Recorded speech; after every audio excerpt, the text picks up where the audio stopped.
各位 Radio DS 嘅朋友，大家好。咁頭先 UBQ 咧就喺 R 台咧就教咗我點樣將部 iRadio 咧就 set 咗睇到個狀態。咁我而家 set 咗啦，撳個快捷鍵咧，咁我就會見到個狀態啦。咁個狀態睇到個日期啦、時間同埋電壓嘅。咁頭先喺 R 台咧都講咗好耐，我先明。咁啊 UBQ 話你既然你明，就錄個視頻俾大家睇。咁 OK，我而家錄個視頻俾大家睇嘅。首先第一件事咧就係撳嗰個menu 啦，個填字啦。咁你撳咗佢之後咧，你見到0102咧，咁你就會去嗰個09嗰度09就時間管理，咁啊撳入去。OK， 入咗去之後咧，咁啊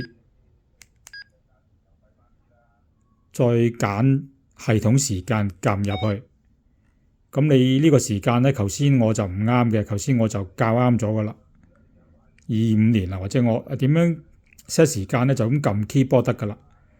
譬如25年啦，跟住4月啦，04，跟住就6號啦，06。好啦，時間就係18:06啦嚇，譬如依家可能係07啦，講咗咁耐啦。OK，咁 set 咗個時間咧，記住撳個確認喎，撳個確認。OK，咁以防萬一就撳翻出嚟睇下啱唔啱。OK，個時間 set 咗啦，好啦，咁我哋出翻去嗰個主 menu 嗰度。咁我再撳個 menu，咁咧就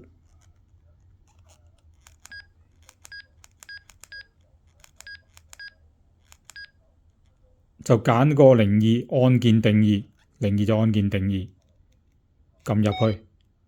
咁咧就呢度咧就你會睇到咧就話嗰啲快捷鍵嚟嘅，譬如 S1 即係話 S1 嘅短按，呢個就係 S1 啦。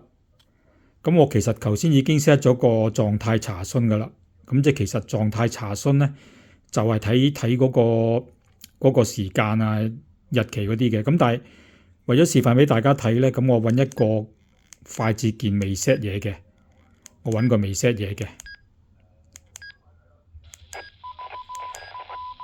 譬如3L 即係3長按嘅意思。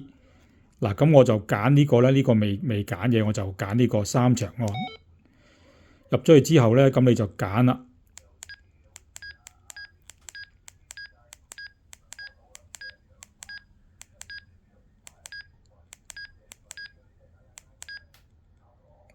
揀咗狀態查詢咧，你就確認。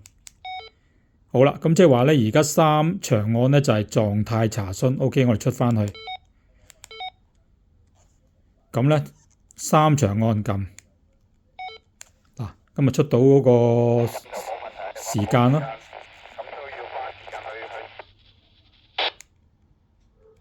3長按時間、日期、電壓，咁分享到呢度，祝各位有個美好嘅週末，7-3。